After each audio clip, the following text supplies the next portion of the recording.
迎您来到心灵咒语我的频道，我是经济律师和正评医师王丽慧。今天要跟各位介绍是第31届美国抗老剂再生医学会其中一个主题是关于益生菌的。那么特别要介绍到的是次世代的益生菌里面的明星菌株，叫做 AKK 菌。那同时我们也会跟各位介绍到何谓 postbiotics， 何谓 parabiotics， 何谓 prebiotics， 何谓 probiotics。也就是说呢，除了益生菌之外，还有益生元，还有副益生菌，这些我们都会跟各位做一个介绍。首先呢，我们的西方医学之父 Hippocrates 希波克拉底这位大师他就说过呢，我们人体的所有的疾病几乎都是来自于肠胃。那在第29届的美国抗老剂再生医学会的时候，我们跟各位介绍过有肠、肝、脑这三个是一个轴。那我们就说呢，如果你可以把肠、肝、脑整个把它稳固好，那么你体内就开了一条高速公路通向健康之道。那么最重要的当然就是起源于这个肠嘛。那肠我们有跟各位介绍过，有一个非常有名的一个病叫肠漏症。那这个肠漏症各位可以看到在各位的左手边的话，它就是一个健康的肠上皮细胞。我们说呢，就好像万里长城，它的大砖块跟大砖块之间呢是非常紧密连结的，所以呢匈奴就没有办法入侵。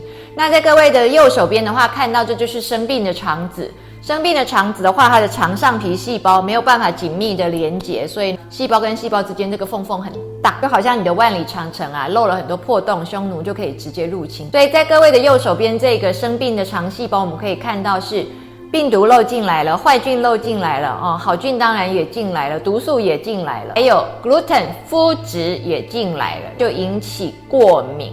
麸质这个病可能各位也有听过，叫 celiac disease， 对于麸质过敏。这些东西都漏进来之后呢，在肠道发生什么样的作用呢？它直接进到你的血液里面，就诱发了你的免疫反应，所以你肠子就是经常的在发炎。那不是肠子发炎只有受困于你这个腹腔内肠子发炎其实是严重的影响了你的免疫系统性的免疫，跟你的全身的免疫都是有关系的。所以我们说肠胃道是你免疫的大本营，我们也说呢，肠胃是你第二个大脑，因为呢，你这些在肠胃道里面过敏的这些东西，都可以透过你的血液循环影响到你的脑。我们可以看到呢，肠漏症可以带来自体免疫疾病的关节炎，它也可能会诱发帕金森氏症，诱发自闭症，诱发肥胖，还可以诱发脂肪肝，这些呢全部都跟你的肠道健不健康有关系。在肠道诱发自体免疫关节炎这一方面的话，我们发现呢，特别就是会对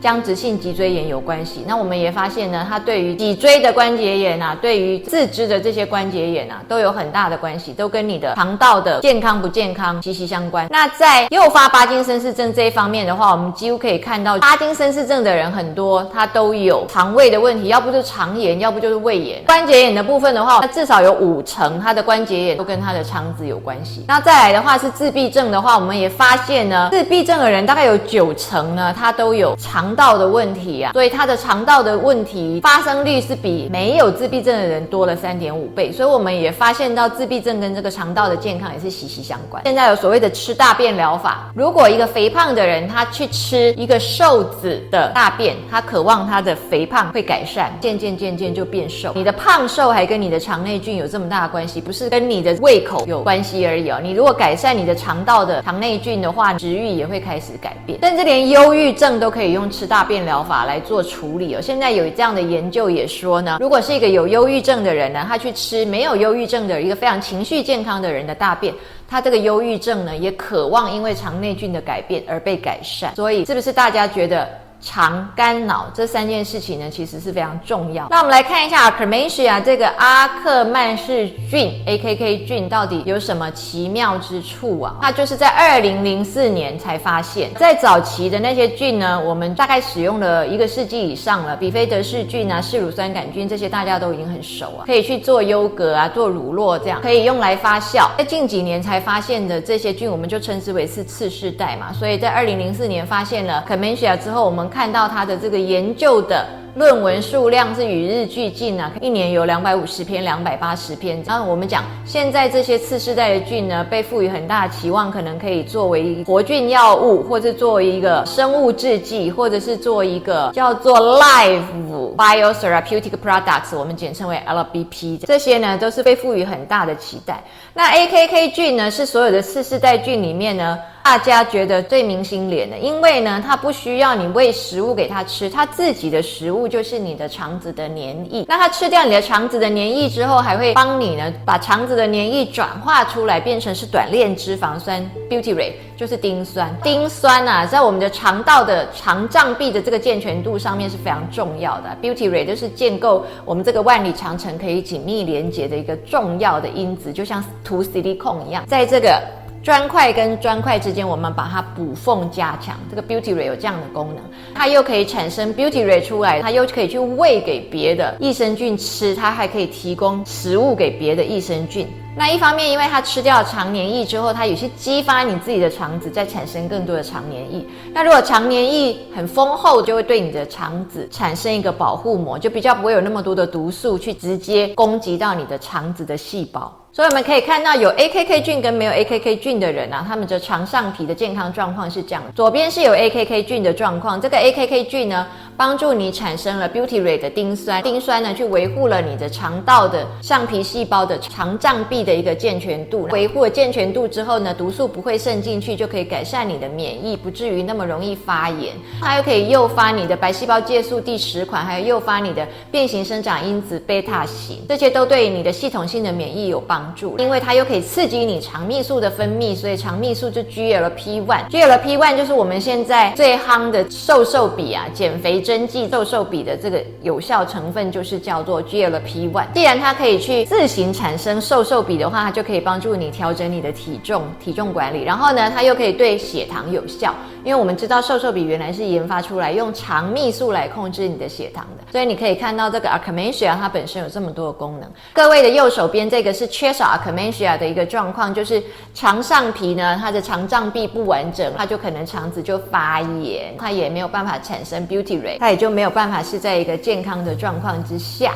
可能这个血糖的控制也就没有那么好。那接下来的话，我们跟各位讲了，除了 Akkermansia 这一款菌是粘液的一个强化剂之外呢，其他还有2大类的菌呢，也是我们非常需要的。一款的话，就专门制造丁酸盐的这种菌，叫丁酸制造者。除了 Akkermansia 之外呢，丁酸制造者还有几款丁酸梭菌啊、拜氏梭菌啊，还有共生产丁酸菌这几类的。这些可以产生丁酸的这些菌呢，可以维护你的肠子上皮的障壁完整嘛，可以调节你的免疫嘛，可以呢调整你的体重。那再来还有第3大类也非常重要，就是发酵，促进你的肠子里面这些食物发酵的这种菌。以最为代表性的是婴儿型的比菲德氏菌，它可以帮助你的肠子进行发酵，让你呢消除自由基，帮助你抗氧化。所以发酵的好不好也是非常重要的一件事情。那接下来跟各位介绍，现在在益生菌的研究有几个新的名词，比如说 Parabiotics 我们知道Parabiotics 的话就是叫做灭活的菌，意思就是它已经完全没有活性了。那以前我们都认为菌一定要有活性嘛，活的菌才会有效，可是现在我们发现被灭掉活性已经完全没有活性的菌，其实呢它还是有它一定程度的效果，所以我们称之为 Parabiotics 副益生菌。那再来的话是益生元，各位都知道像果寡糖啊、像纤维啊、膳食纤维这些都是专门去喂